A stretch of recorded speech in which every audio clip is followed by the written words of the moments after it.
Hola, ¿qué tal? Buenas tardes. Eh, bienvenidas, bienvenidos a todos ustedes a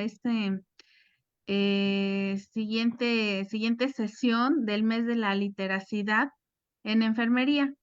Como ustedes sabrán, nosotros ya con 3 años consecutivos hemos estado conmemorando en el mes de febrero el mes de la literacidad, es decir, de esas prácticas de lectura y escritura principalmente para profesionales de enfermería. Les agradecemos que estén con nosotros, a todos ustedes y a los compañeros que nos están viendo a través de Facebook. Y bueno, pues el día de hoy tenemos una conferencia, como ustedes saben, ya lo habíamos anunciado, tenemos el día de hoy a la doctora Victoria Rojas Lozano. Ella nos va a hablar, nos va a dar el tema de los lineamientos en la búsqueda de información para el sustento de investigaciones en salud. Entonces es un tema que realmente necesitamos. Platicábamos en la sesión pasada un poco sobre esas áreas de oportunidad que tenemos para llevar a cabo un proceso tanto de investigación como de escritura académica. Y bueno, creo que este es un tema fundamental para todos nosotros.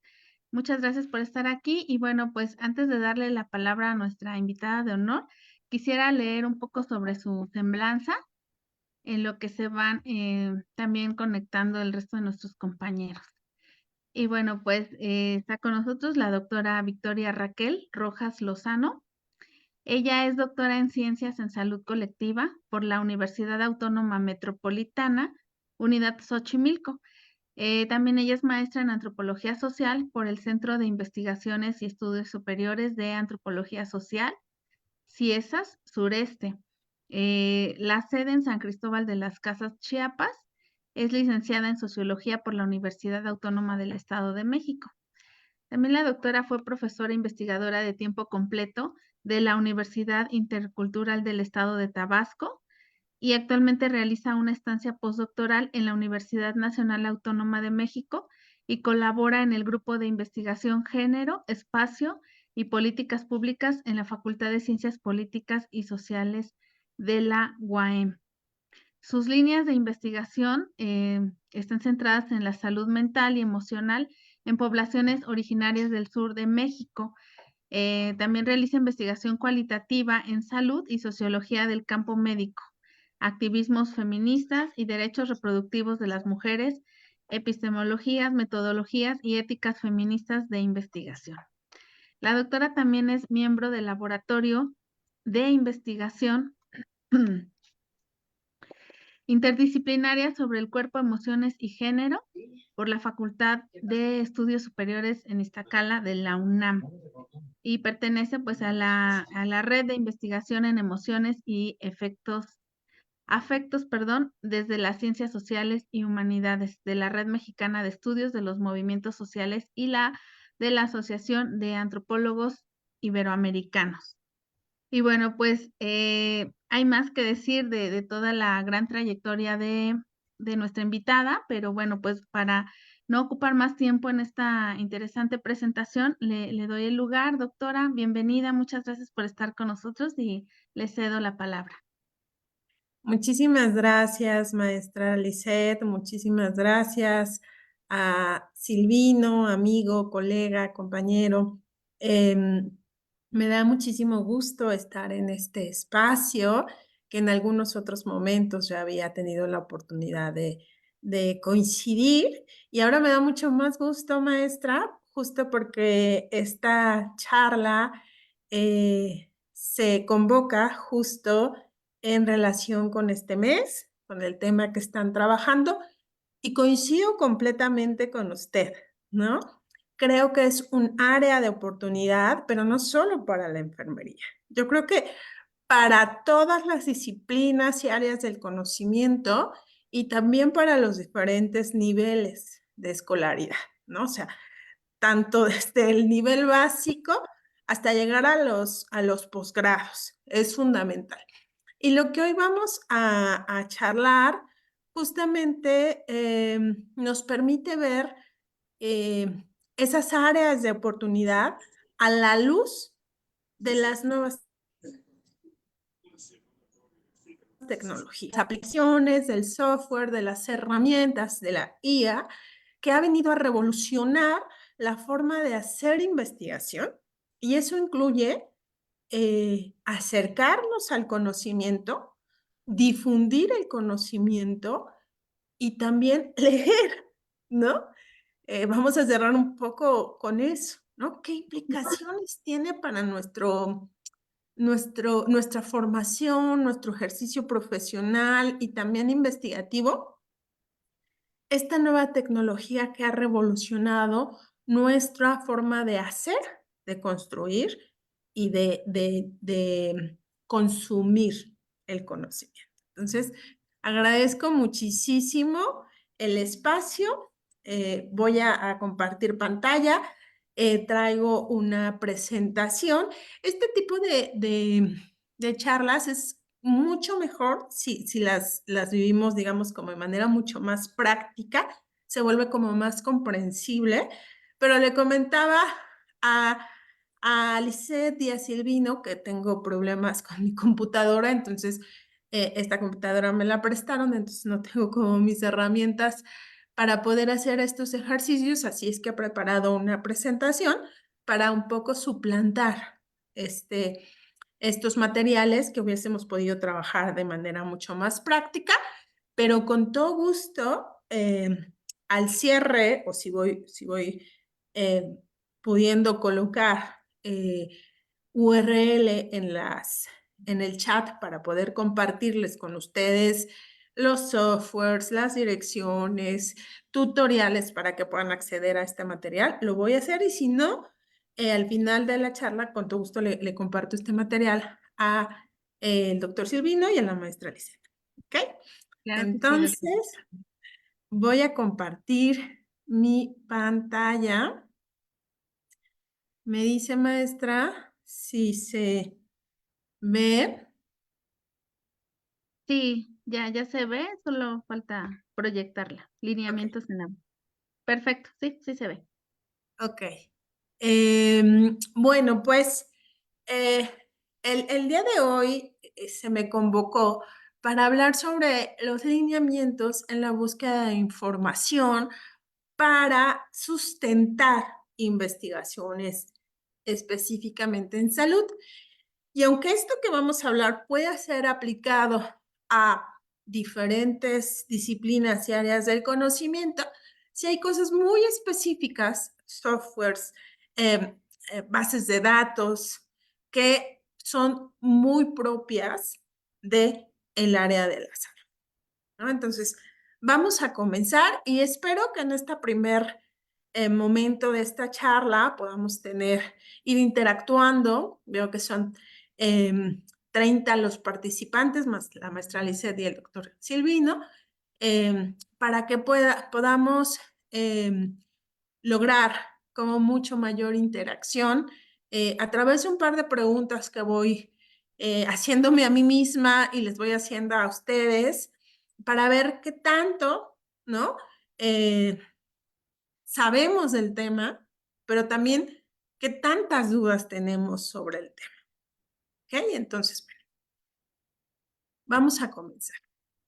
Entonces, la pregunta sustancial que dirige esta charla es: ¿cómo buscamos, gestionamos y organizamos información de la web para nuestras investigaciones o para mantenernos actualizados dentro de nuestra disciplina, o para ingresar a un posgrado y seguir con nuestra actualización disciplinar? ¿Cómo? Hace un par de décadas podríamos decir que esto era completamente diferente a lo que es actualmente. Si ustedes logran ver la imagen, eso era un poco lo que hacíamos, ¿no? Para buscar, gestionar, organizar la información que necesitábamos para realizar nuestras investigaciones. Es una foto recuperada, prestada, de una colega amiga de Ciesas, en Oaxaca. Entonces, esta es una pregunta general, ¿no? Pero esa pregunta la tenemos que ir desglosando poco a poco para digerirla, ¿no? Y entonces, una primera pregunta que sale de esta pregunta general, ¿no? Digamos como detonadora, es lo primero que tengo que hacer para la construcción de mi lineamiento para hacer búsquedas, de mi forma de hacer, es preguntarme para qué quiero la información. Ay, bueno, la quiero porque estoy escribiendo un artículo, la quiero porque estoy diseñando mi protocolo para ingresar al doctorado, la quiero porque me acaban de cambiar de servicio y es un servicio en el que hace mucho tiempo no estaba y necesito actualizarme, ¿no? Entonces necesito buscar información. ¿Por qué quiero la información? Lo segundo que tenemos que respondernos es ¿dónde puedo buscarla? Como les decía, hace, yo creo que sí, bueno, yo todavía en la universidad, les voy a ser sincera, y eso más o menos fue como inicios de ciclo, hacía lo que hacía Beliano, iba al fichero de mi universidad, de la biblioteca de mi universidad, y buscaba la fichita del texto que iba a revisar, y así lo localizaba, ¿no? Y estaba seguramente en mi biblioteca o en alguna biblioteca de mi universidad. Eso evidentemente ya es algo bastante, digamos, obsoleto. Por supuesto que sigue habiendo estos ficheros, pero también esos ficheros han sido suplantados, y vamos a ver por qué, por un enorme, enorme ecosistema digital a través del cual se organiza y se difunde el conocimiento. Entonces, yo tengo que saber en qué parte de ese ecosistema tengo que buscar. Antes ya sabía que, por ejemplo, si andaba buscando un texto de Bourdieu, pues bueno, iba al fichero, a la caja de la letra B y seguramente ahí iba a encontrar todos los libros de él, ¿no? Ahora no es así. Ahora tengo que conocer cuáles son los escenarios de búsqueda donde se difunde el conocimiento, ¿no? La información que a mí me interesa, ¿no? Y que además se vuelve todavía más complejo porque sus formas, sus formatos son cada vez más diversos. Es decir, no solamente estamos hablando de papers, estamos hablando de una diversidad de formas de presentar el conocimiento. Entre ellos, por ejemplo, tenemos el podcast, ¿no? O tenemos material audiovisual, ¿no? Infografías. Entonces, tengo que ver dónde puedo buscar esa información. La tercera pregunta es, ¿cómo buscarla? ¿No? Antes, vuelvo a repetir, era más sencillo ir al canjoncito y saber qué, ¿no? Deslizaba las fichas y encontraba mi fichero. Con el ecosistema en el que ahora navegamos, ¿no? Las búsquedas se vuelven más complejas. Y para eso, pues tenemos que conocer no solo el ecosistema, sino el lenguaje en el que se mueve el ecosistema, que no es el mismo que el de nosotros, nosotras.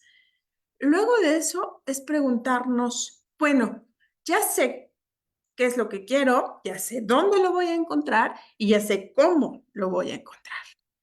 Ahora, ¿cómo voy a gestionarlo? ¿No?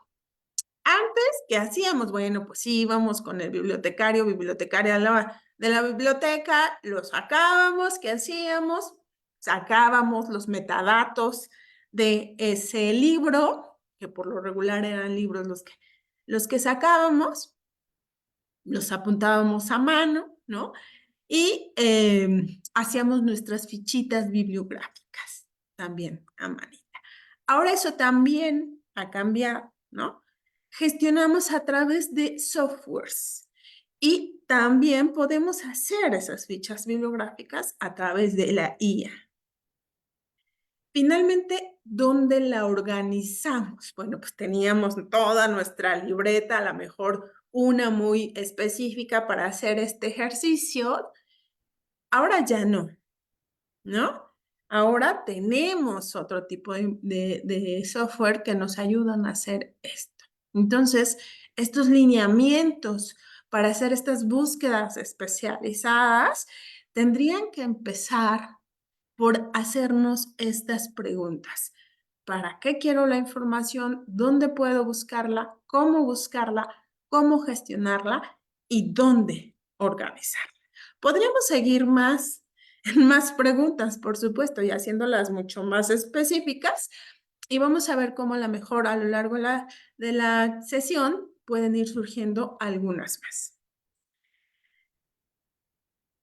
Para poder ir construyendo en nuestra mente estos lineamientos, ¿no? Para irlos organizando después de tener estas primeras preguntas, mis sugerencias son algunas, ¿no? Una de las cosas que siempre nos ayuda para saber cómo buscar, dónde buscar, ¿no? Cómo organizar, con qué gestionar, es revisar cómo lo han hecho otros, ¿no? Y una de esas formas la encontramos sobre todo en la revisión de los estados del arte o los estados del conocimiento o los capítulos teóricos. Yo les recomiendo revisar estados del conocimiento, ya sea en tesis, ¿no?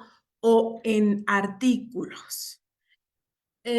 Revisen el apartado metodológico. Siempre es una delicia, para mí es así, en cualquier artículo de investigación, revisar el apartado metodológico. Si es una investigación de tipo documental, más, porque es ahí donde nos están ofreciendo justamente esta serie de lineamientos, de estrategias metodológicas para hacer estas búsquedas.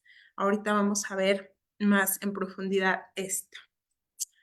Además de hacer estas revisiones, también otra cosa que les sugiero y que una amiga muy querida, editora de una muy importante revista mexicana en ciencias sociales, me dijo, ¿sabes qué? Es que cuando a nosotros nos envían artículos para evaluación a la revista, una de las cosas que observamos es que los autores, las autoras, no revisan nuestro apartado para autores y autoras, en el que decimos cómo estructurar un documento, ¿no? Si es un documento original, si es un documento teórico, si es uno metodológico, si es un estudio de casos y controles, ¿no? Si es un caso clínico. No, o sea, mandan su documento sin tener en cuenta que en las revistas tenemos una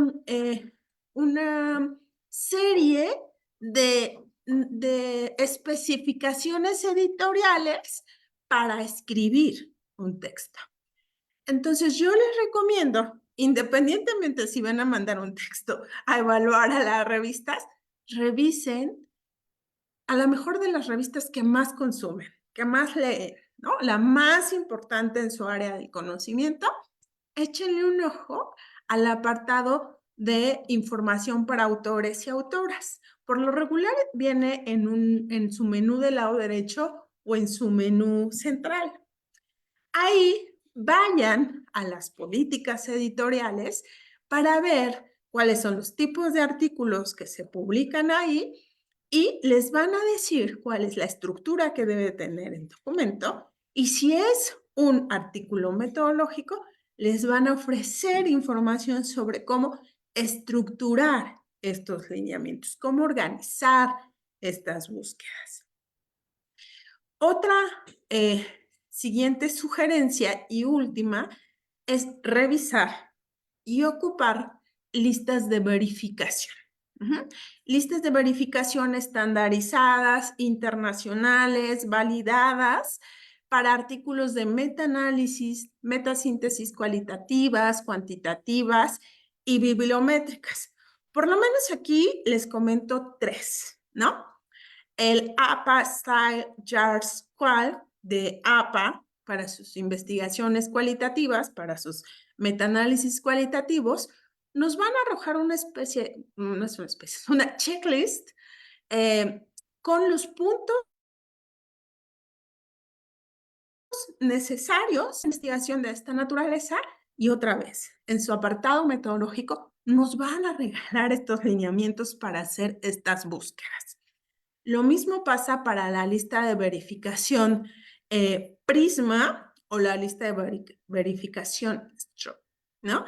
Es importante saber que una de las apuestas de la ciencia es su replicabilidad. Entonces, no tenemos que venir a inventar el hilo negro, ¿no? Hay lineamientos muy claros y muy específicos que incluso se ofrecen por disciplinas y áreas del conocimiento y que nos van a ayudar a responder a estas preguntas que nos acabamos de hacer. De entrada, esas son mis sugerencias. Leamos artículos de estados del arte, vayamos a las revistas y leamos su información para autores y autoras y revisemos checklist. Entonces, para irnos dando cuenta de manera como mucho más práctica a qué nos referimos cuando hablamos de estos lineamientos o esta estrategia metodológica de búsqueda de información, veámoslo a partir de algunos ejemplos.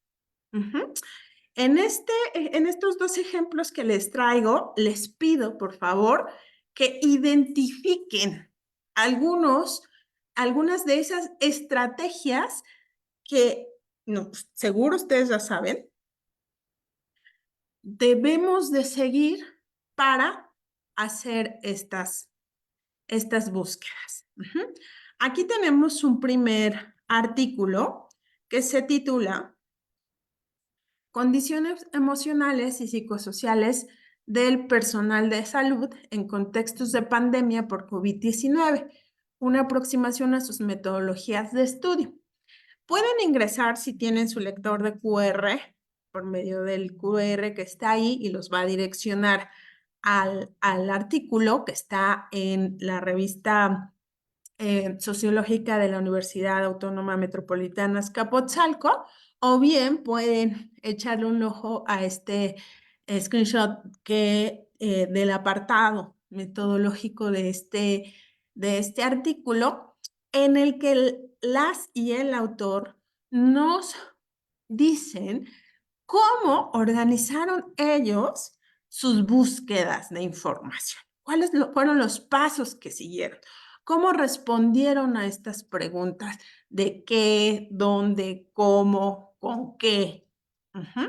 Les pido que lean este breve texto e identifiquen algunos elementos que son fundamentales para diseñar una estrategia de búsqueda de información. Tienen 2 minutitos. Si tienen una hojita, vayan ahí anotándole, porque ahorita vamos a hacer preguntas.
¿Cómo vamos?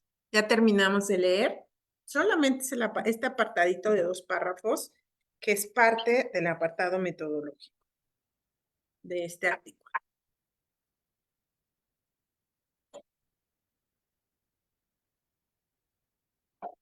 Con que alguien me diga ya, avanzamos.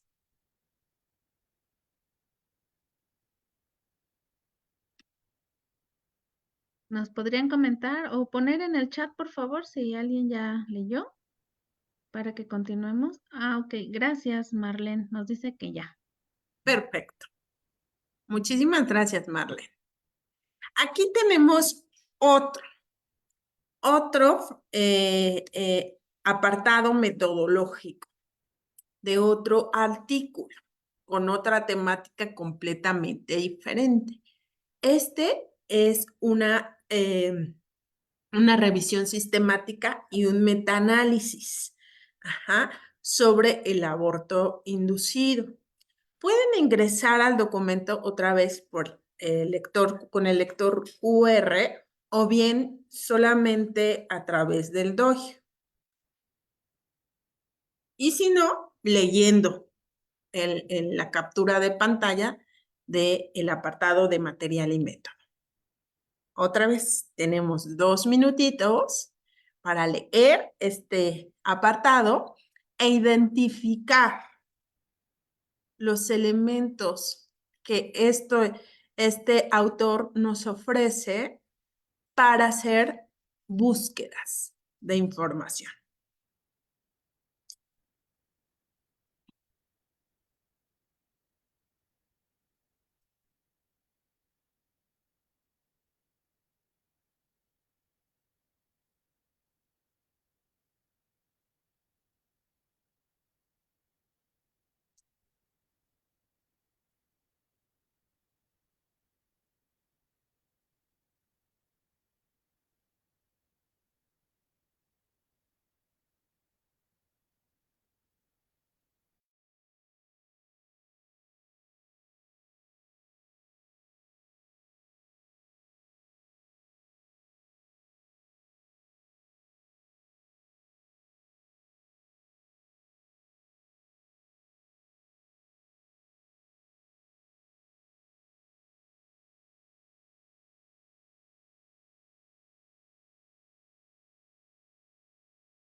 Ustedes me avisan cuando ya hayan terminado.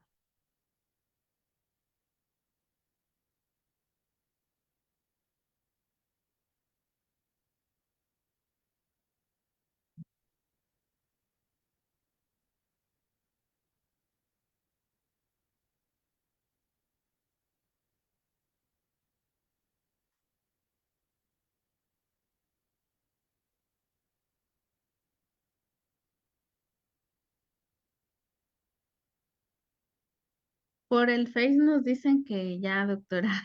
Ok, perfecto, avanzamos. Entonces, ahora sí, vamos a comenzar. Como hay un nutrido número de personas conectadas aquí por Zoom, digo, no logro ver las que están en red social, pero sí aquí en Zoom. Entonces, acá vienen las primeras preguntas. ¿Lograron identificar qué elementos debe contener una estrategia metodológica de búsqueda de información? ¿Cuáles son? A ver, ¿quién se anima a participar? En cualquiera de los 2 artículos.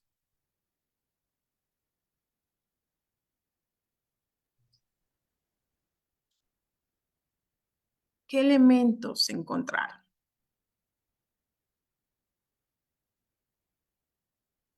¿Me ayuda, maestra? Parece que hay una participación por chat. Sí, claro. María de Los Ángeles nos dice que hay términos clave bien definidos. Concepción Porras nos dice pues los estudios del arte. Nos menciona también los buscadores empleados. Y bueno, Términos clave. yo agregaría que, bueno, como decía Ángeles, ¿no? Los términos son muy, muy definidos y viene incluso que las búsquedas fueron exclusivamente en el primer artículo de artículos originales, especifica que utilizar una metodología cualitativa, los años en los que hicieron estas búsquedas, las publicaciones estaban centradas entre el 2019-2022. eh, el idioma también se especificó y también algo muy interesante, que se buscaron exclusivamente en revistas arbitradas. Entonces, la verdad Ujú. vienen como muchos elementos muy, muy bien definidos que permiten, pues, encontrar la información que se pretende, ¿verdad? Y el otro artículo me pareció también muy, muy claro y establece pues las bases de datos donde buscaron, ¿no? Y eso a lo mejor para quienes no conocemos todo nos permite también, conociendo que hay más bases de datos de las que comúnmente en nuestro medio usamos, y eso nos va a permitir tener un panorama más amplio de dónde podemos buscar. Exacto, maestra. ¿Les parece que estos dos resúmenes, bueno, resúmenes, apartados metodológicos de estas revisiones sistemáticas y metaanálisis, uno cuantitativo y el otro cualitativo, eh, responden a las preguntas que nos planteamos primero?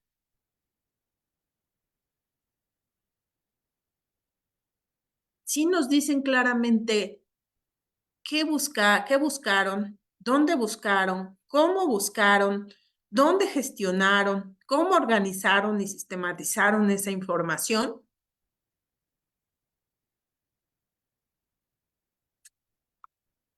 Sí, nos comentan que sí, doctora. Ok. Eh, ¿Ustedes consideran que estos apartados, si ustedes quisieran hacer una investigación similar a la de estos autores y autoras y utilizasen las mismas bases, con los mismos términos clave, nos dijeron, ¿no? Con la misma muestra, ¿no? ¿Podríamos obtener resultados iguales a los de los y las autores?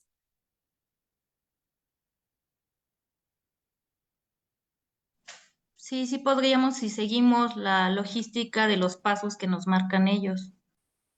Perfecto, eso es replicabilidad, ¿no? Entonces, nos dicen, bueno, podemos identificar términos clave. Perfecto, ¿no? Ahorita vamos a ver cómo nombrar esos términos clave, quién los pone y para qué nos sirven. Los buscadores o las bases de datos, dice la maestra Lisette, que es parte del ecosistema. El ecosistema se organiza por un conjunto de bases de datos, de bibliotecas digitales, de hemerotecas, de buscadores diversos. Eh, También nos hablaron de una muestra, ¿no? No siempre estamos buscando el mismo tipo de documento. A lo mejor nos interesan los artículos originales, a lo mejor no los artículos teóricos, ¿no? Depende de lo que estemos buscando. Ah, no, bueno, nos interesan los artículos originales, pero con metodología cualitativa. Ahí vamos especificando porque si bien no nos han enseñado en investigación que es un elemento fundamental de la metodología, la muestra, casi siempre esto nos lo plantean para las investigaciones empíricas, ¿no? Que si vamos a trabajar con adultos mayores, que sí con juventudes, que sí con niñez, que sí con pueblos originarios, que sí, ¿no? pero en realidad también la muestra se vuelve un conjunto de información en las investigaciones documentales. Entonces, tenemos que especificar qué tipo de artículos estamos buscando, qué tipo de metodología deben tener estas investigaciones. Los años, como lo dijeron, son fundamentales. El idioma, vamos a ver, que no es en absoluto lo mismo buscar en español que buscar en inglés. Y por supuesto, ¿por qué decir revistas arbitradas? ¿Qué nos dice eso? ¿Por qué colocan como elemento de búsqueda fundamental, como criterio de inclusión en la búsqueda, que sean revistas arbitradas? Pues porque se consideran una fuente de información que hasta cierto punto está sustentada, ¿no? Son revistas que están indexadas y que pues prácticamente someten sus artículos de investigación a una revisión por expertos en el área. Entonces, digamos que ya tenemos un cimiento más fortalecido de lo que el autor o los autores están tratando de determinar. Perfecto. Es decir, eso nos garantiza de alguna manera la calidad de la investigación, pero también la calidad editorial, porque un texto no se hace solo por el autor o la autora, se hace también por el conjunto de personas que están detrás del proceso editorial de cada publicación. Entonces, lo que nos ofrece tener un criterio de inclusión como revistas arbitradas es calidad en el proceso editorial y de evaluación de estas revistas. Entonces, si observamos, vamos a poder ver a partir de todos estos elementos que nos fueron mencionando, por lo menos 4 elementos dentro de esta estrategia. El primero es que para comenzar a hacer nuestro diseño de búsqueda, tenemos que tener muy claro cuál es el objetivo. Es decir, ¿qué quiero buscar? Ajá. Y este objetivo no es el objetivo de la investigación en general. A lo mejor esta búsqueda de información es parte de mi protocolo para ingresar al posgrado o de mi artículo, ¿no? Entonces, seguramente habrá un objetivo general de la investigación. Este es un objetivo particular de nuestra investigación documental, que es un apartado de esa investigación. Entonces, tenemos que tener mucha claridad en ese objetivo. Y ese objetivo, entonces, se va a componer por estos criterios de inclusión que van a conformar nuestra muestra. Lo siguiente, y ustedes lo dijeron cuando hablaron de términos clave, es que esta estrategia también se va a componer de algoritmos. ¿Qué es eso? Pues es un lenguaje, ¿no? Es el lenguaje que se utiliza en la indización de la información, operacionalización de la búsqueda que estamos realizando, ¿no? Les decía, tenemos que conocer el ecosistema, pero también el lenguaje del ecosistema. Y entender el lenguaje del ecosistema implica conocer este lenguaje de la indización de la información en la web. El tercer elemento, también lo mencionaron, tiene que ver con esos escenarios de búsqueda, ¿no? Con la diversidad de la cual está compuesta este ecosistema digital a través del cual se realiza la comunicación científica, ¿no? Entonces, podemos buscar en enormes motores de búsqueda como es Google Scholar, pero también podemos buscar en bases tan especializadas, ¿no? Como, no sé, Medline, ¿no? O PubMed. Ajá. O en la infraestructura latinoamericana sería Cielo, ¿no? Es decir, nosotros tenemos que saber dónde sí hay lo que yo estoy buscando. Y el cuarto punto de este conjunto de pasos para diseñar mi estrategia es pensar en cómo voy a gestionar, es decir, voy a hacerme de esa información. Ya sé que está en PubMed, pero ¿cómo la hago? Parte de mi ecosistema, de mi máquina, ¿no? ¿Cómo la llevo a mi computadora? ¿Cómo sistematizo ese conjunto de información? Porque antes el problema era que no había muchísima información, no teníamos acceso a ella, nuestro acceso era mucho más limitado que ahora, ¿no? Y entonces, por supuesto que llegaban los estudiantes y con el profesor de metodología que ya había dejado de tarea el inicio del desarrollo del estado del arte y llegan con este famoso de, es que no hay nada escrito sobre lo que estoy investigando, ¿no? A estas alturas el problema no es la ausencia de información, ¿no? Sino es todo lo contrario. Es la gran cantidad de información que tenemos, donde no vamos a tener 100 artículos, vamos a tener 1000 y en diferentes idiomas, ¿no? Entonces, ¿cómo sistematizo toda esa información? ¿Cómo la proceso? Bueno, para eso hay herramientas muy especializadas que ya existen, que se llaman gestores bibliográficos. Entonces, tenemos estos 4 puntos que son fundamentales para ir armando nuestra estrategia de búsqueda. Serían como nuestro conjunto de lineamientos. Entonces, vamos a ir viendo cómo armar esta estrategia con un ejemplo, ¿va? Entonces, empecemos este segundo ejercicio pensando en una investigación cualquiera, ¿no? Si ustedes tienen un ejemplo en la mano, también tráiganlo acá para que podamos también trabajar en él. Aquí yo les estoy colocando una investigación que se hizo sobre emociones, que es como mi área, y esta investigación se titula Dominaciones por emociones, poder, ilusión y afectividad en la perspectiva de Bourdieu.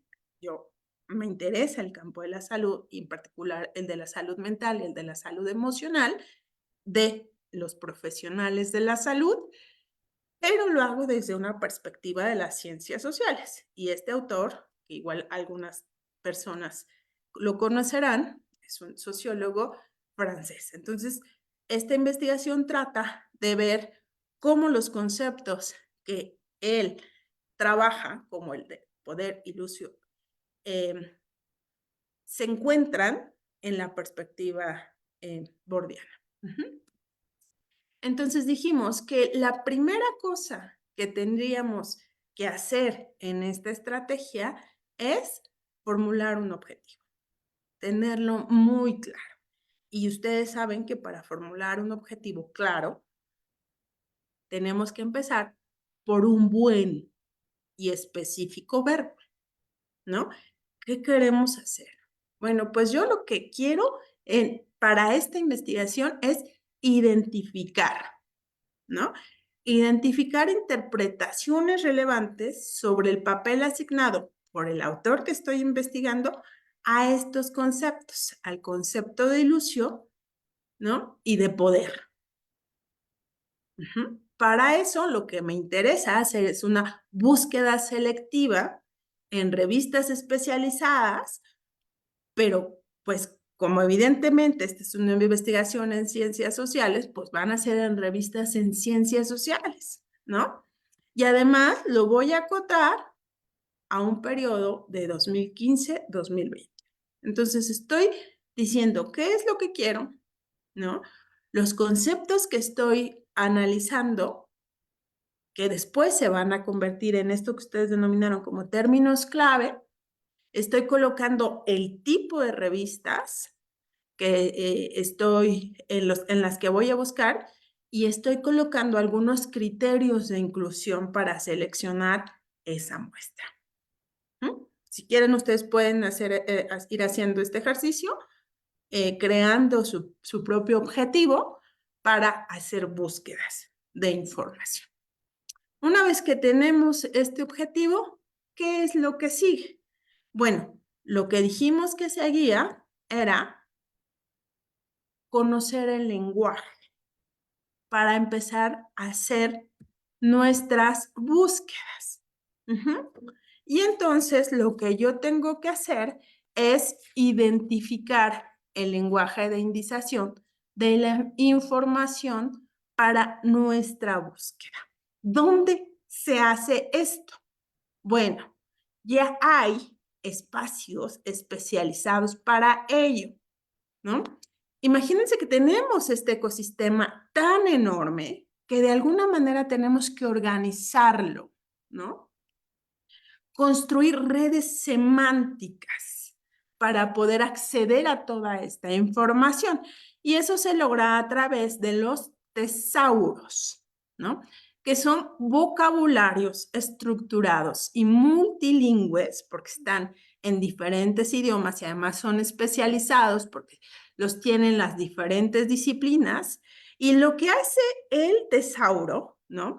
Es construir un lenguaje especializado, genérico, único, que va a servir justamente para la indización de la información. Tanto para ser usado en la búsqueda, como para hacer esta recuperación de la literatura científica, como también para poder organizar nosotros mismos esta información para que se vuelva a subir a la red. Es decir, cuando yo soy autora de un artículo, una de las primeras cosas que me piden en las revistas es colocar un título de mi artículo. Otro elemento fundamental es el resumen y otro son las palabras clave. Pero esas palabras clave o frases cortas son palabras, si bien significativas, que describen el contenido de ese texto. La verdad es que se hacen por lo regular con un lenguaje natural. Es decir, nosotras autoras, las colocamos. Nos piden de 3 a 5, en algunos lugares 7, en algunos lugares he visto que hasta 10, ¿no? Y el título, el resumen y las palabras claves se vuelven metadatos que nos ayudan a indizar la información, que los indizadores en las revistas utilizan para etiquetar esa información que después Google Scholar va a jalar, ¿no? O PubMed, o el espacio que ustedes quieran. Pero imagínense, aquí estamos 41 personas. Las 41 personas en este momento subimos 41 artículos con 5 palabras claves diferentes. ¿Cuántos términos claves se están produciendo? ¿No? Eso evidentemente hace un enorme, digamos, una enorme terminología que hace complicada la búsqueda de la información. Entonces, ¿qué hace el tesauro? Pues el tesauro lo que hace es crear descriptores. En este vocabulario controlado y multilingüe, se establecen términos controlados y genéricos que son recogidos por este tesauro, que no son diccionarios, que no son glosarios, para armar estas redes semánticas de un dominio particular del conocimiento. Y entonces cada vez más las revistas, sobre todo, por ejemplo, las revistas del área de la salud, nos dicen cuando vamos a someter a dictamen un artículo que en esta información para autores y para autoras, que las palabras clave no las vamos a elegir nosotros arbitrariamente como autores, autoras, sino que tenemos que pasar por el tesauro, ¿no? Para buscar esos términos que ya van a ser controlados, genéricos y únicos, y que entonces van a permitir identificar a ese artículo. Y entonces, en lugar de tener 5 por 4, 200, ¿no? 200 palabras en este grupo, vamos a tener mucho menos. Eso nos va a permitir, ¿no? Hacer justamente esta red semántica que nos va a permitir encontrar de manera mucho más fácil y específica nuestra información. Aquí está un tesauro que aunque tiene diferentes áreas del conocimiento, dentro de ellas las ciencias naturales, así está nombrada aquí en este tesauro de la UNESCO, la verdad es que hay tesauros especializados para diferentes áreas. En el caso del área de la salud, pues tenemos el tesauro, el descriptor de ciencias de la salud de Vireme, que tiene descriptores en inglés, español y portugués, y me parece que también francés, y el MESH, que es también el descriptor de ciencias de la salud, pero que está ligado a PubMed y a la Biblioteca Nacional de Medicina de Estados Unidos, y este tiene descriptores solo en inglés, ¿no? Estos descriptores nos van a permitir identificar esta información de manera mucho más rápida. Entonces, en este proceso de la identificación del lenguaje, de la indización, nosotros tenemos que hablar con ese ecosistema, y un primer elemento que vamos a necesitar son esos descriptores, que ya no son palabras clave, ¿no? La diferencia radica en que están pasados por el tesauro, ¿no? Que ya no son lenguaje natural y arbitrario del autor y de la autora. Son términos estructurados, multilingües, genéricos y únicos, ¿no? Entonces, una vez que tenemos esos descriptores pasados por el tesauro, lo que sigue es diseñar instrucciones para localizar la información que necesitamos. Pero el descriptor por sí solo no me va a servir en el buscador, en la biblioteca, en el repositorio. ¿Qué es lo que tengo que hacer? Bueno, pues tengo que armar algoritmos de búsqueda. Y para armar los algoritmos de búsqueda, estos se arman a partir de la unión de descriptores con operadores booleanos. Los operadores booleanos son, digamos, conectores.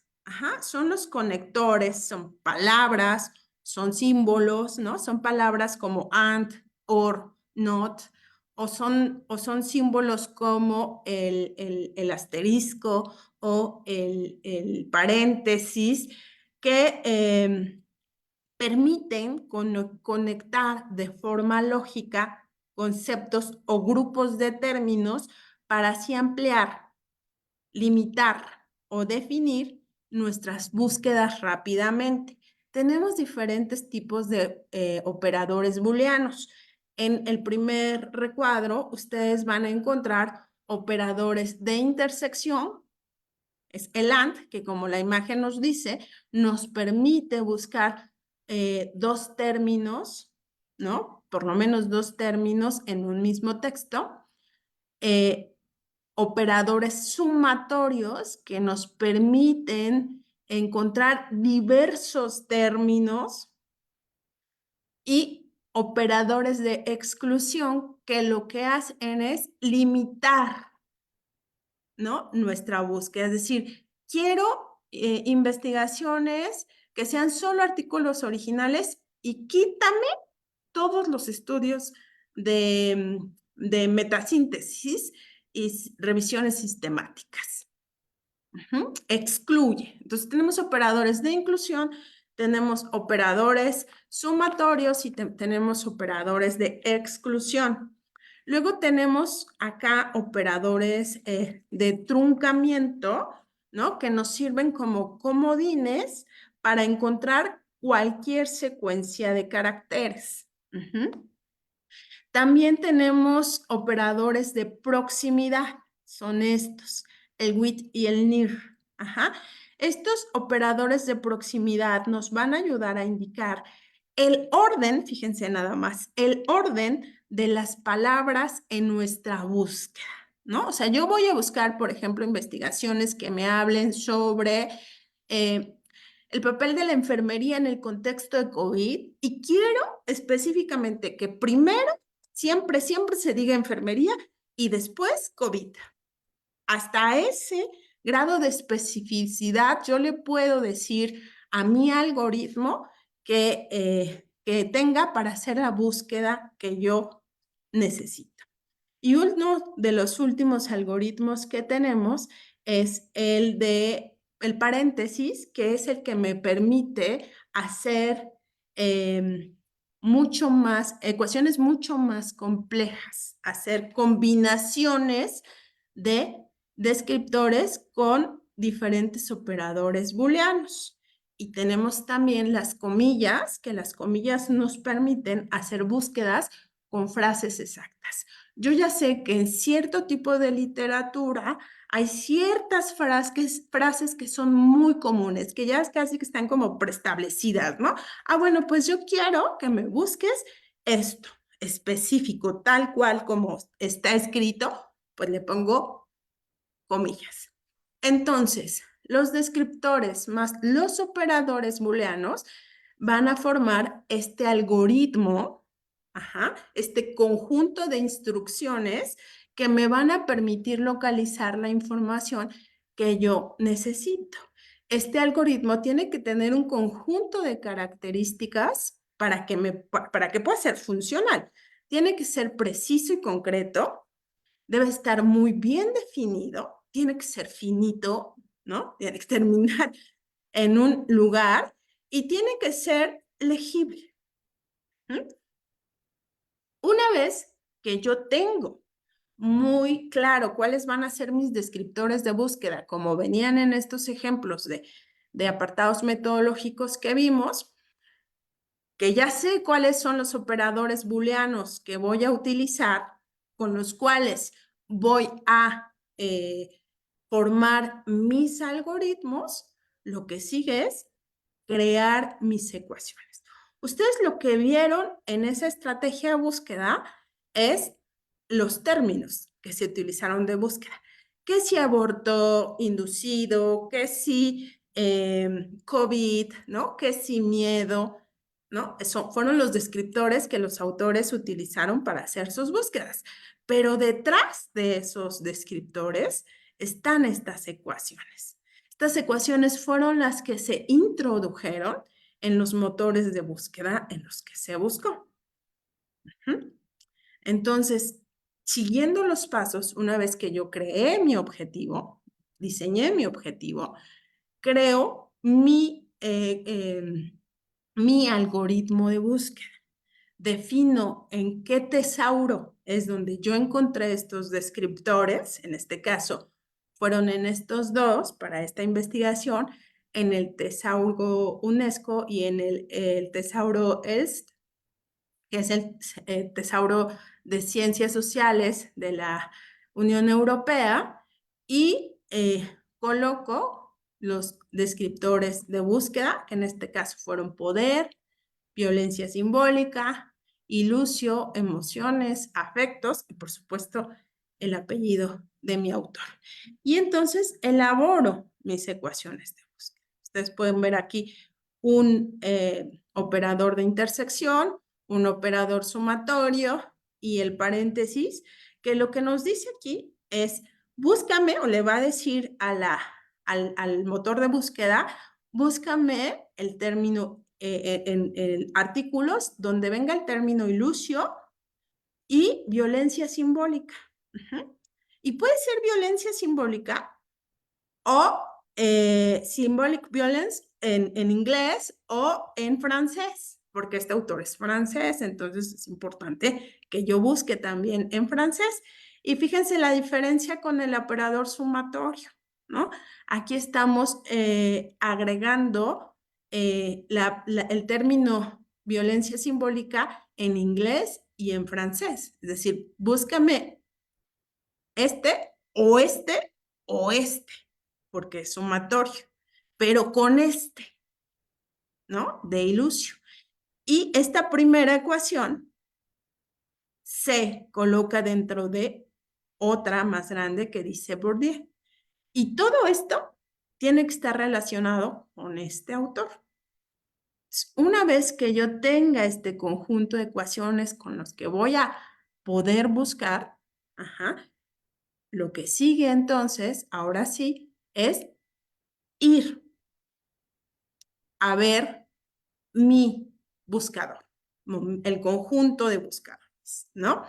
que son estos escenarios en los que voy a ver dónde se encuentra lo que yo quiero revisar. En este caso, en este tipo de charlas que doy, siempre hablo de open access, de acceso abierto, porque es mucho más complicado para muchas personas, para la mayoría de las personas en este país, que podamos tener acceso a bases de datos que son de código cerrado, como Scopus o como la Web of Science, donde se publica un número importante de información, pero que lamentablemente solamente tenemos acceso al título, al resumen y a sus descriptores y no al documento en extenso. Entonces, frente a eso, que es una limitante, ¿no? Yo siempre digo, bueno, pues tenemos una enorme infraestructura que se ha creado desde Europa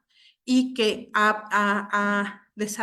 se ha desarrollado muchísimo en América Latina, que es este movimiento de acceso abierto que ha logrado la democratización del conocimiento y ha creado infraestructura que nos permite acceder al conocimiento a través de estos artículos completos y no como en Scopus o en la Web of Science, que podemos tener acceso, sí, siempre y cuando paguemos o bien estemos dentro de alguna institución que le pague estas bases y nos estemos como estudiantes y podamos ingresar con nuestro número de matrícula, ¿no?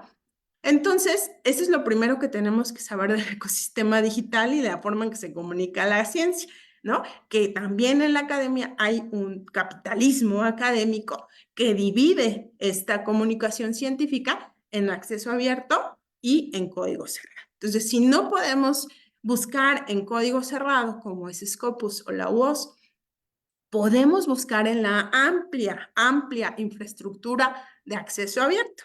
Y esta infraestructura, por lo menos, vamos a identificar, se divide en rutas, así le llaman, vamos a identificar 3 rutas importantes. La ruta verde, que es la ruta de los repositorios, que la mayoría de las instituciones en México tienen, que es donde se va difundiendo por institución pues el conocimiento que se crea en esa institución. Por ejemplo, la UNAM tiene un enorme repositorio, el IPN, ¿no?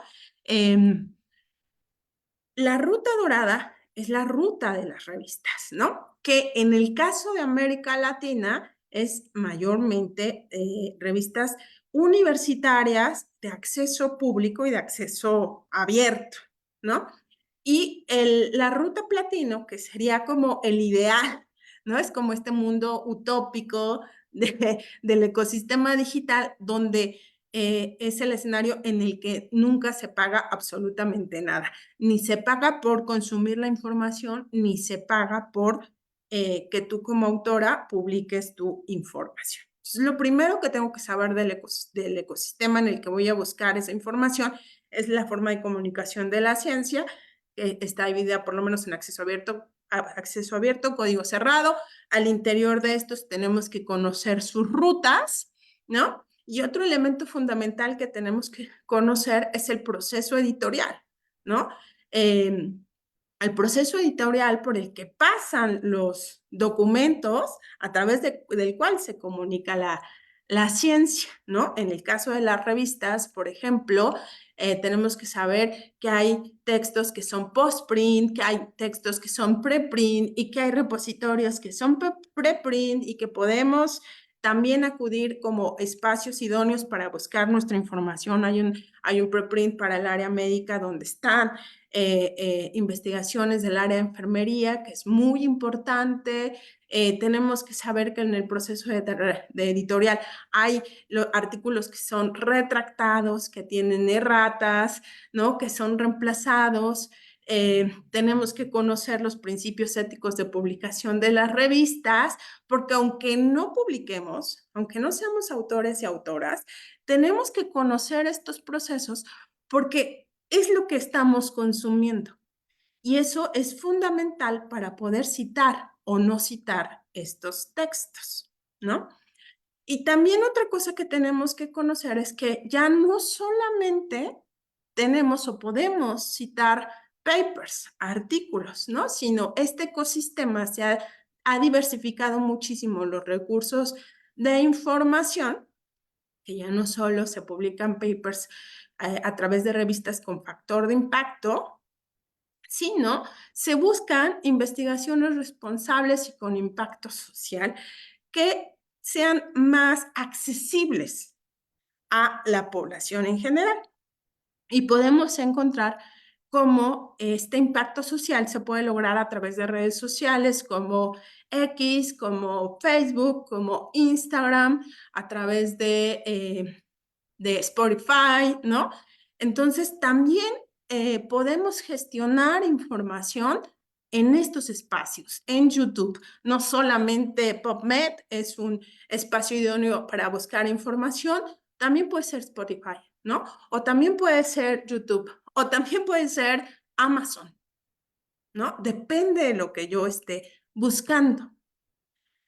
Tenemos que saber, conocer dentro de ese gran ecosistema, pues nuestra infraestructura, ¿no? La nuestra, la de la región, la latinoamericana, que es muy importante y es bien grande. Ha crecido muchísimo en la última década.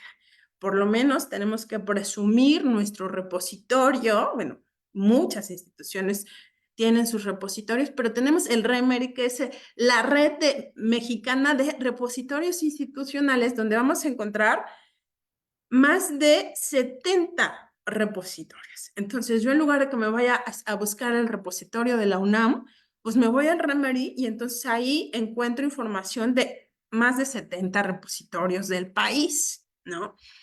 Y además está la referencia, que es la red de repositorios de América Latina, donde vamos a tener 11 países latinoamericanos más España.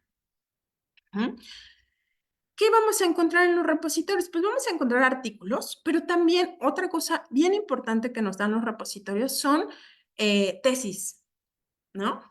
Tesis de pregrado y de posgrado. Nos van a dar libros, nos van a dar informes, nos va a dar material audiovisual. Entonces, aquí lo importante es también conocer no solamente qué publican las revistas o qué está en base, ¿no? O en Science, sino que está también en determinado repositorio institucional, ¿no? Que está produciendo el IPN en materia de enfermería, ¿no? Que está produciendo la UAM. Los repositorios nos van a ayudar a saberlo.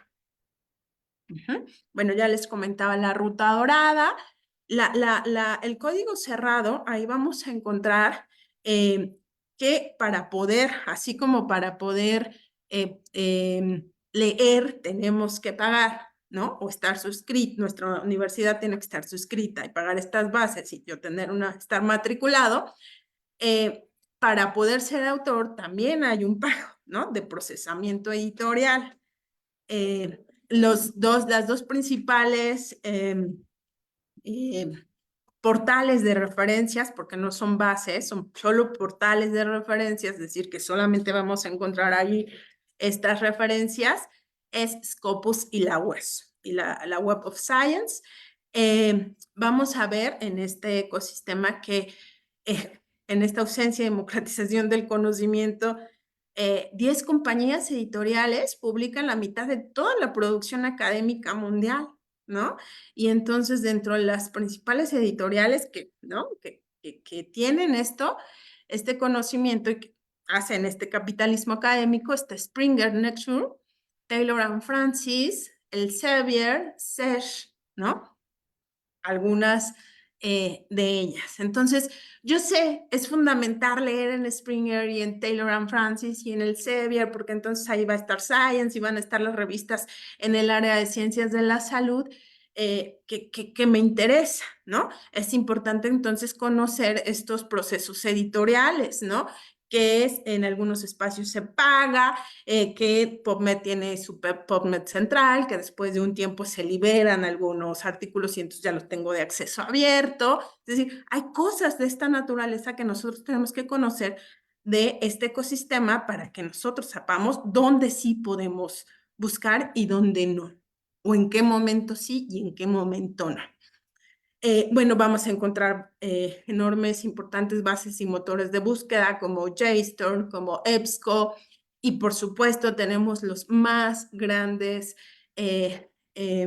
motores de búsqueda en el que vamos a encontrar pues más del 50% de la información que está en la web, que es Google Scholar y Microsoft Academic.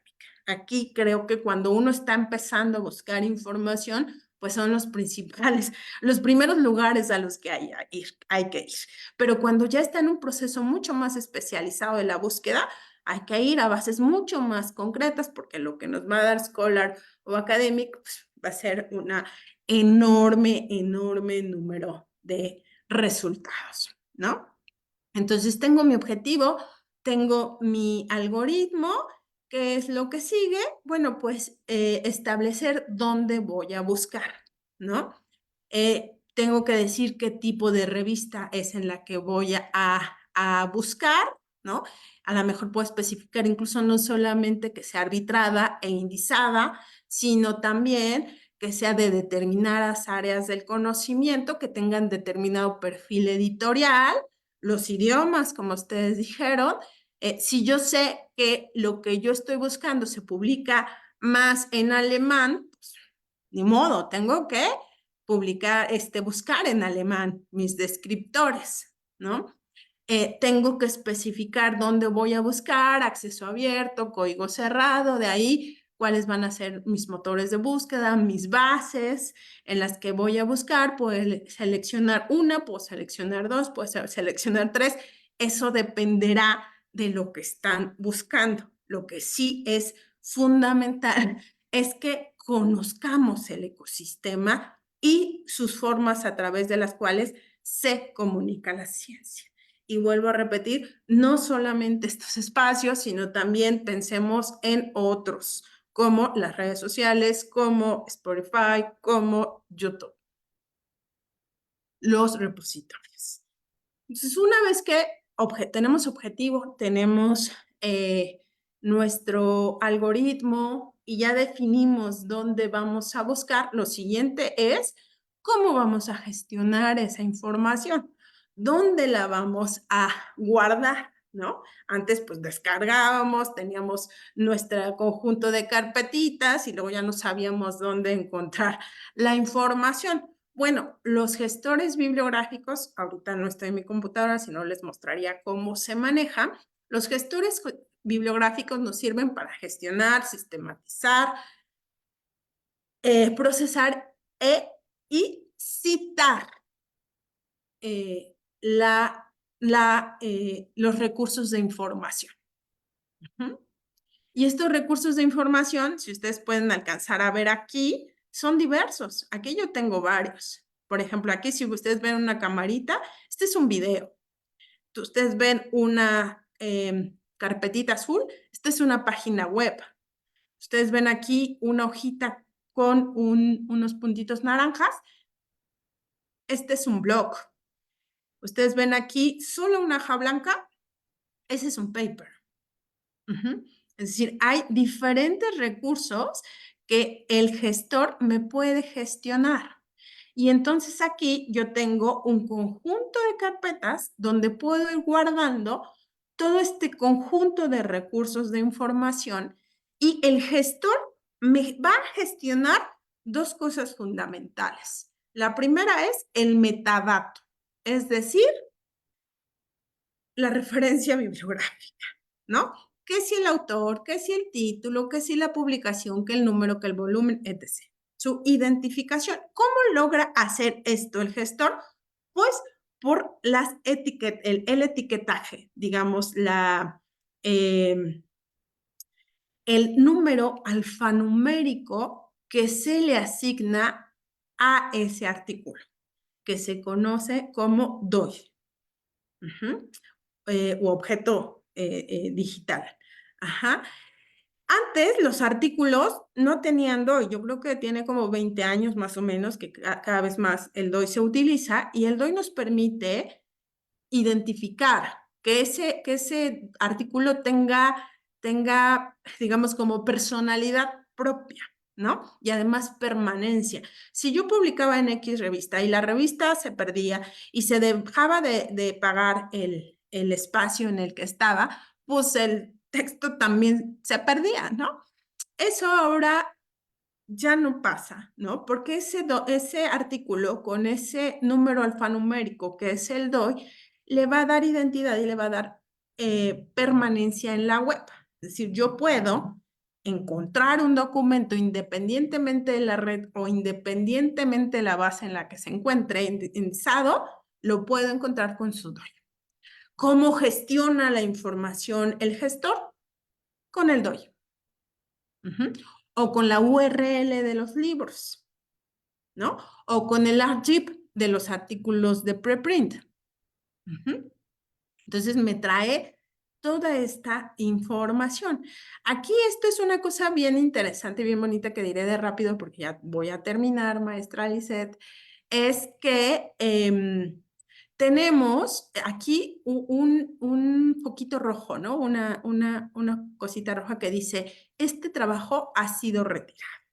Yo puedo estar buscando información en la web y pensar que todo está, todo lo que ya está arriba, tiene no solamente esta calidad editorial, porque ha sido pasada por una estupenda revista, sino además también ha respetado los criterios éticos de publicación científica, ¿no?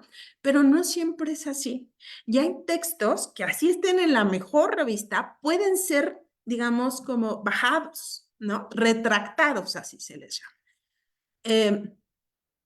Y ese artículo, el gestor, que se llama Zotero, el gestor me puede identificar justamente cuáles son los artículos, y nos pone como este foquito rojo diciéndome aguas, ¿no? Este artículo fue retractado. Puede ser retractado por varias cosas, por tener errores, por tener problemas metodológicos y por supuesto por problemas éticos, ¿no? Y ustedes me dirán, ¿y a mí para qué me sirve esto, Victoria? Bueno, imagínense que en su investigación ustedes estén citando un artículo que ya fue retractado por un problema ético de plagio o un error grave en su metodología o falsificó datos, ¿no? Entonces, por eso tenemos que conocer estos procesos editoriales y por eso también tenemos que conocer estas herramientas para que nos faciliten el trabajo, para que podamos identificar estos problemas que se dan en la comunicación científica aún en las principales bases de datos, porque Scopus y la UOS tienen un montón de retractaciones y las principales revistas del área de la salud también. Para evitar ese problemita, yo les recomiendo este blog que se llama Retraction Watch, que es un blog que constantemente nos está actualizando sobre los artículos retractados. Y volviendo al gestor, entonces el gestor gestiona, sistematiza, procesa y cita. Y cita en los diferentes sistemas de citación y tienen un enorme número de plantillas, ¿no? Tiene más de 8,000 plantillas. Entonces ya no es así como de que, pues cité en Vancouver y ahora me piden citar en Chicago. ¿Qué hago? Bueno, pues con un clic, con el gestor, cambio de un sistema a otro, de un estilo a otro. Hay diferentes gestores bibliográficos, como en todo en el capitalismo académico, están los de acceso abierto. Los de acceso abierto son que les muestro, que es Zotero, y Mendeley, que es el más popular, y los de código cerrado, en el que el más popular es EndNote. Y si alcanzan a ver aquí, perdón por el tamañito de la imagen, es la forma en la que vamos a ir sistematizando nuestra información para después poderla procesar. Esta forma de organizar esta información es a partir de carpetas. Carpetas que cobran los nombres, por supuesto, de nuestros descriptores y de nuestros resultados, ¿no? Aquí vamos a encontrar el título de los artículos que nosotros vamos a poder organizar de la manera que queramos. Acá nos da el nombre de los autores. Acá, además de ofrecernos estos metadatos, también nos da el recurso, siempre y cuando busquemos en bases de datos de acceso abierto, ¿verdad? Si buscamos en acceso de código cerrado, lo único que nos va a dar es la URL, nos va a dirigir a por ejemplo, a la página de Taylor and Francis, donde está el artículo que me interesa, pero solamente me va a dar la información de el título, el resumen, los descriptores, las referencias bibliográficas y listo, ¿no? Si lo busco en acceso abierto, entonces seguramente hay dos posibilidades. Una, que me gestione el PDF del documento, ¿no? Que esto cada vez ya se hace mucho menos porque en realidad ya lo que tenemos que hacer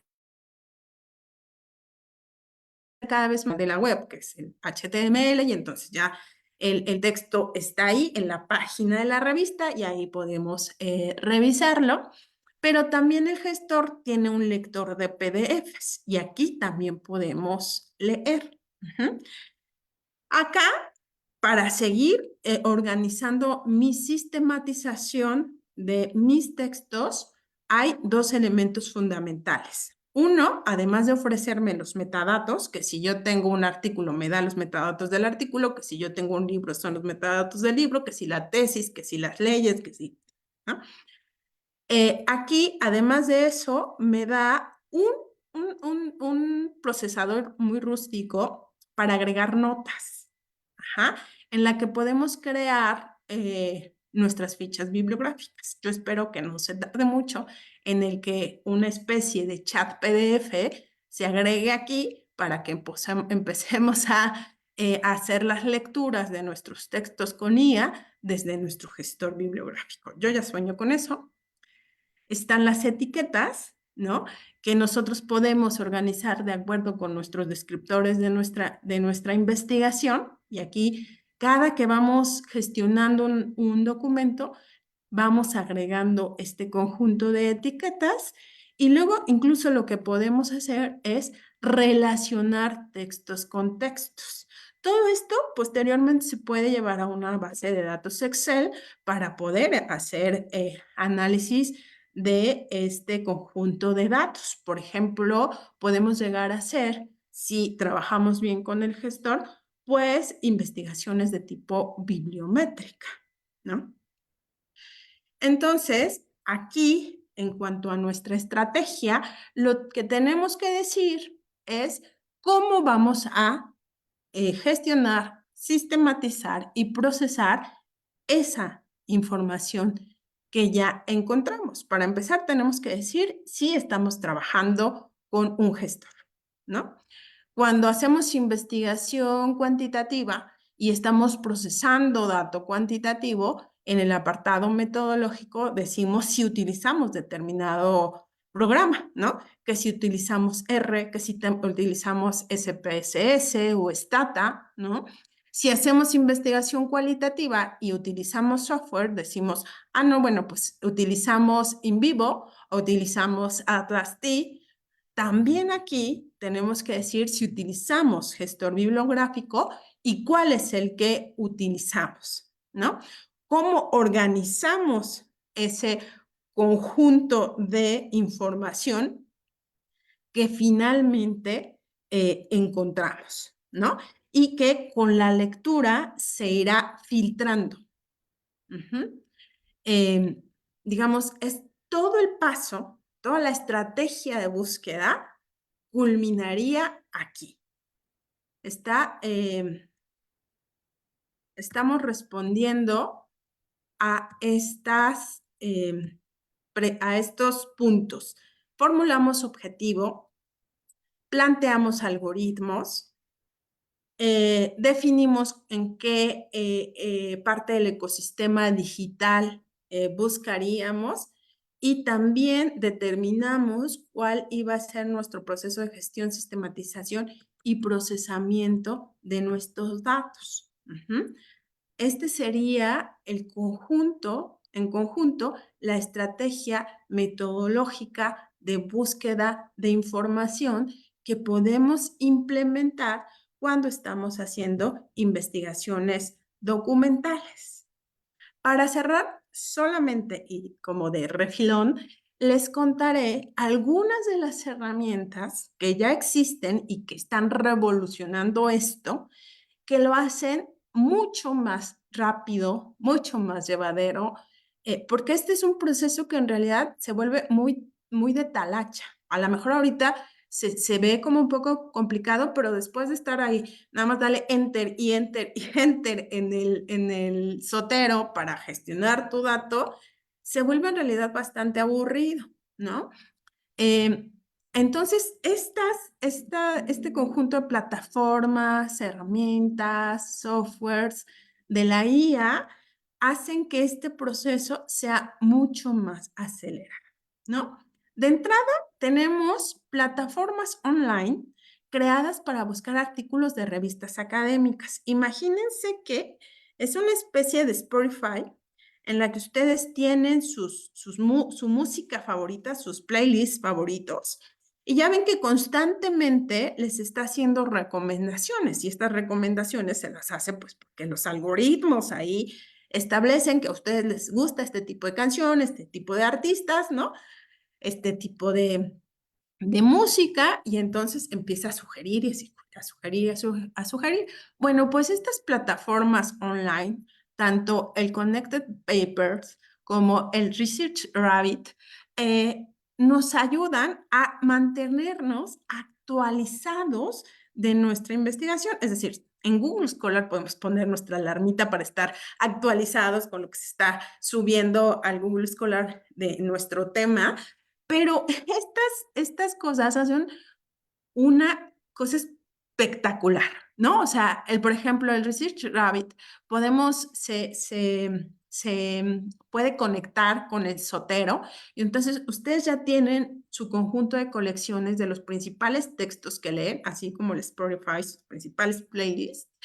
Y entonces, lo que les va a hacer el Research Rabbit es mantenerlos actualizados sobre lo que se está publicando, ¿no? Y además de eso, de mantenerlos actualizados, hace una especie de red, igual que el Connected Papers, una especie de red a través de la cual se van vinculando por las similitudes que se tienen los propios artículos.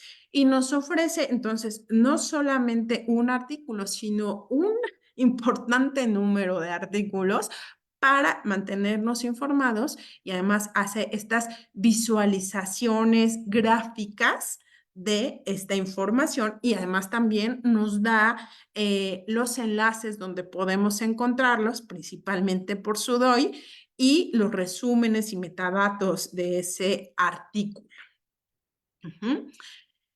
El único limitante de usar el Research Rabbit, que es de acceso abierto, es que sí podemos acceder a él solo con correo electrónico, ¿no? En el Connect Papers podemos entrar a su plataforma, lo podemos buscar así, y entonces colocamos el DOI, la URL del artículo que nos interese y que queramos que nos busquen artículos similares, y entonces también nos va a ofrecer ese conjunto de artículos que se seleccionan por esta similitud. Algo similar a estos dos son estos softwares para construir y visualizar redes bibliométricas. Entre ellos tenemos al Citation Gecko y al BossViewer. También hacen un trabajo más o menos similar a estos. Nosotros podemos ingresar un importante número de base de datos, si ya la tenemos en archivo BBS, lo ingresamos a estos software, y también nos va a hacer una visualización gráfica sobre el estado de la situación de un tema determinado. Y a partir justamente de esta visualización es que nosotros podemos identificar varias cosas, entre ellos autorías, años en los que más se publican, lugares en los que más se publican, y este tipo de software, por ejemplo, son una excelente herramienta si ustedes quieren hacer estudios bibliométricos. Estas otras herramientas son para descubrir, comprender, examinar y evaluar rápida y eficazmente la literatura existente. Es decir, ya no tenemos que leer un libro o un texto completo, ¿no? Umata, Site y Chat PDF nos pueden ayudar a hacer resúmenes, a encontrar elementos específicos de ese documento que nos interese, ¿no? Y esto no es hacer trampa, también depende para qué lo estemos utilizando, ¿no? Hay textos que sirven de contexto a nuestra investigación y que no necesitamos leer completamente. Hay elementos fundamentales que me interesan. Bueno, pues voy a la UMATA, ¿no? Y entonces ingreso a ese archivo y le digo a UMATA, encuéntrame esto, ¿no? Hago preguntas muy específicas a la herramienta para que me ofrezca respuestas específicas, ¿no? Y finalmente, pues tenemos al chat, ¿no? Al motor de la IA, que fue como el con el que empezó el boom, pero el boom más bien de comunicación, porque pues esto ya venía, ¿no? Tenemos al chat GPT, que es este motor que proporciona respuestas precisas a preguntas complejas, ¿no? Pero lo importante de usar todas estas herramientas, incluidas el chat, es saber preguntar, ¿no? Tener prompt, se llaman, este conjunto de indicaciones precisas que nos ayuden a encontrar respuestas concretas, ¿no? Pero esto no nos va a servir si no tenemos, en un primer momento, este conjunto de lineamientos, ¿no? Si no sabemos qué es lo que queremos, si no sabemos dónde es donde se publica lo que queremos, quiénes lo publican, o sea, nosotras somos las especialistas en el tema. Todo esto son herramientas que nos facilitan el acceso a la información, ¿no? Creo que es fundamental que las conozcamos, que se las enseñemos a nuestros estudiantes, que nos evitemos de hacer trabajo que incluso puede ser de talacha, que no necesariamente tenemos que estar ahí pegados para hacerlo y que estas herramientas nos vienen a facilitar esto y nosotros nos podemos concentrar en otras cosas que son más fundamentales. Yo creo que estas herramientas han venido a revolucionar la investigación y también a ofrecerle a la investigadora, al investigador, posibilidades enormes para seguir produciendo conocimiento. Yo, la verdad, se las súper recomiendo, ¿no? Y bueno, pues ya dejaría hasta aquí mi presentación. Dejo de compartir.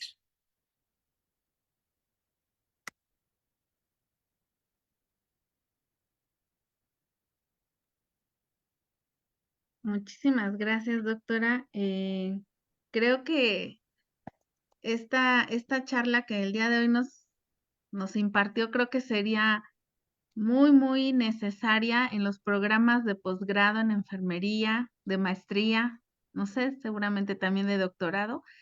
Y bueno, antes de dar mi comentario final, quisiera preguntar a nuestra audiencia si alguien tiene alguna pregunta, algún comentario que quieran hacer. Lo podemos hacer por el chat, en lo que yo voy leyendo algo que nos escribieron a través del Face. Y bueno, de entrada, doctora, pues felicidades. Nuestros compañeros que nos están escuchando, nos están viendo por el Face, pues le mandan felicitaciones y agradecimientos por este tema sumamente importante. Y bueno, hay dos preguntitas, pero espero que no sean que se quedaron como muy atrás. Una de ellas nos pregunta sobre ¿qué opina usted sobre la búsqueda de información en las tesis? ¿Qué tan confiables son al no ser en un sentido documentos arbitrados como un artículo de revista? Bueno, no son documentos arbitrados, pero recordamos que pasan por un conjunto de especialistas en el tema, que hay un director. Es decir, el conocimiento jamás se construye en solitario. Siempre hay un conjunto de personas que están detrás de él. Eh, yo creo que depende, y para eso también tenemos que conocer, ¿no? Depende del repositorio en el que se busque, depende de la institución, ¿no? Nosotros conocemos a los autores, a las autoras que trabajan eso, por supuesto vamos a conocer a los directores de tesis, ¿no? Revisar la tesis misma, pues se vuelve un indicador para ver si es viable citarla o no citarla. Yo digo, hay que citar tesis. Mi respuesta es, si es sí o no, sí, hay que citar tesis, hay que ver dónde se publicó esa, en qué institución respalda esa tesis y sobre todo, por supuesto, tesis de posgrado, ¿no? Hay algunas de pregrado que son muy buenas, pero sobre todo tesis de posgrado. Ok, muy bien. Y la siguiente pregunta que nos hacen por el Face, nos dicen que si los tesauros tienen actualizaciones, doctora. No nos mencionaron un Sí, ejemplo, pero dicen que con el surgimiento de nuevos términos, si estos tesauros tienen actualizaciones. sí, sí, por supuesto. ¿No? Y cada vez van a ser más importantes, son mucho más importantes incluso para ciertas disciplinas. El área de la salud creo que es una de las que mejor tienen sus tesauros, ¿no? Pero por supuesto, porque conforme se va avanzando el conocimiento, esos descriptores también se van transformando. Mm, ok. Sí, y bueno, pues aquí en el chat de aquí del Zoom, bueno, pues definitivamente felicitarla, doctora, y agradecerle esta excelente ponencia. eh, y bueno, que fue muy grato escucharla. También, bueno, nos comentan, excelente ponencia e información, gracias, muchas felicidades. Y bueno, un sinfín de felicitaciones aquí. Nos menciona Gabriela Pérez, dice que los métodos son prácticos para ejercer investigaciones profundas y concretas. Felicidades. Totalmente. Y bueno, creo que sería todo. También nos hacen un comentario con la compañera Celia, además de felicitarla, menciona que estuvo muy clara toda la charla. Sin embargo, está muy motivada para hacer investigación y nos dice que si ella llegara a tener alguna duda, si pudiera proporcionar su contacto, doctora. Ah, Sí, ahorita se los pongo otra vez. Acá me pueden escribir. Todo esto, ahí están mis redes sociales. Em, Todo esto lo tengo en un curso ya, digamos, autogestivo, que está igual en una plataforma, y que poco a poco se va avanzando. Ahorita digo, hablé de un montón de cosas, pero en el curso se van recuperando poco a poco, que es el ecosistema, que es el acceso abierto, que son los tesauros. Coloco ahí diferentes tesauros, tutoriales para aprender a utilizar los tesauros. Vayan a YouTube, los tutoriales son muy buenos, hay unos muy malos, pero hay otros que son muy buenos. Y les recomiendo de verdad, o sea, si quieren aprender a utilizar el DEX o el Mesh, hay un montón de tesauros de tutoriales para eso. Entonces en el curso vienen también, hablo de la diferencia entre palabras clave y descriptores, hablo de cómo trabajar los operadores booleanos, cómo jugar para construir estos algoritmos. Coloco un listado de diferentes motores de búsqueda, bases, etc., para el área de las ciencias de la salud, eh, y todo lo que vimos hoy, excepto la IA, que es en lo último que estoy como incursionando. Bien, así es que si les interesa, y con todo gusto les puedo dar acceso a ese curso para que puedan tomarlo. Ok, sí, pues yo creo que vamos a tomarle la palabra, doctora. Claro que sí, de hecho están preguntando aquí, y bueno, aprovecho esto, queremos comprometerla porque nos están pidiendo un curso de todos estos temas que, bueno, aquí nos dice Ana María, totalmente interesada. ¿Dónde podemos encontrar el curso? Bueno, si nos los permite, doctora, podemos hacerles llegar la información a nuestros compañeros a través de los grupos de WhatsApp, de las redes y les estaremos informando de manera pronta. Ya nada más nos podríamos coordinar con su agenda, doctora, y Sí, nos bueno, es encanta. totalmente autogestivo, ¿eh? Es para que ustedes lo tomen, Ah, ya está así como para, ¿no? O sea, con los ejercicios, con los textos, con los videos, también hay tutoriales que yo realicé, videos de clases, ¿no? ok. Todo ya está para que si se tome de manera autogestiva. Ah, perfecto, perfecto, muy bien. Y bueno, pues yo finalmente agradecerle, doctora, porque esta charla nos siento que nos lleva a un proceso de búsqueda y yo analizaba a lo largo de estarla escuchando. Ahora entiendo por qué usted entró con estas preguntas, que creo que es sumamente importante preguntarnos desde qué quiero, ¿no? Y tener toda una organización o lo más organizado que sea posible. Y yo creo que esto es realmente muy interesante y pareciera un tema que muchas veces no se le da tanta importancia, un poco en la experiencia que tenemos a través del colegio, a través de las clases que impartimos, que en muchas ocasiones no se le da la debida importancia a estos lineamientos de búsqueda. Y pensaba yo, bueno, pues es tan importante que esto nos va a permitir llegar a buen puerto en nuestra investigación, a que sea una investigación pues de calidad, incluso que sea aceptado en las revistas. Muchas veces los temas son muy interesantes y por no tener un buen sustento, los artículos o los temas son rechazados en las revistas, ¿no? Y lo más interesante y la esencia de todo esto es que podamos hacer llegar investigaciones o publicaciones con buen sustento y de calidad a otros colegas que recuperan esa información para poder mejorar su práctica, en este caso de enfermería. Entonces, es como una cadenita y creo que este es un tema que se ha dejado un poco de lado, digo, no generalizo, pero lo veo un poco más con los alumnos de licenciatura y posgrado que yo me he dedicado como a tratar de ver dónde está el asunto o las áreas de oportunidad en cuanto a investigación. Y me parece que este tema, por eso yo decía hace un momento, creo que esta charla es urgente a nivel posgrado, a nivel licenciatura. Creo que esto sería una, pues una charla obligatoria, porque nos fue llevando, o sea, digo, fue en poco tiempo realmente y le agradezco que nos dio todo el panorama. O sea, realmente, y hay mucha gente que está interesada en seguir aprendiendo de estos temas. Y pues le agradezco, doctora, porque yo me quedo encantada con esta ponencia.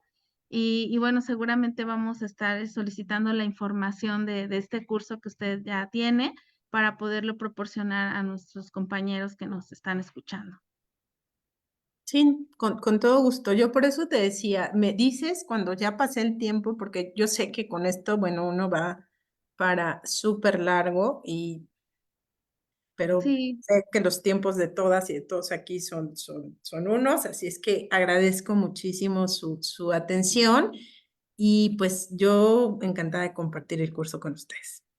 muchísimas gracias. Sí, claro que sí, pues ya estaremos acercándonos a la brevedad posible y bueno, pues ya les estaremos informando, compañeros, sobre este curso y también, pues ya finalmente, doctora, pues voy a permitirme leer esta constancia que tenemos para usted.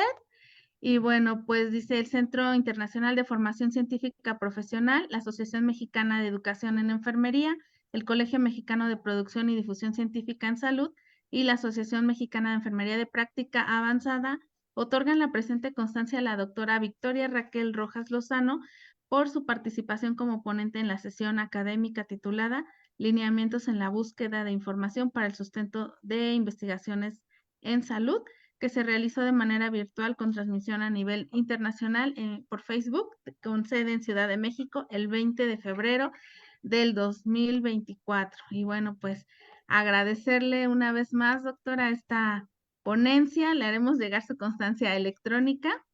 Y bueno, para nuestra audiencia, recordarán ustedes que pueden, a través de los grupos de WhatsApp, comunicarse para solicitar el link y poder descargar su constancia. Doctora, muchas gracias una vez más y pues estaremos teniéndola seguramente aquí con nosotros en otra ocasión. Muchísimas gracias, que esté muy bien. Igual, saludos a todas, todos. Hasta luego, buenas noches a todos y nos vemos el siguiente martes.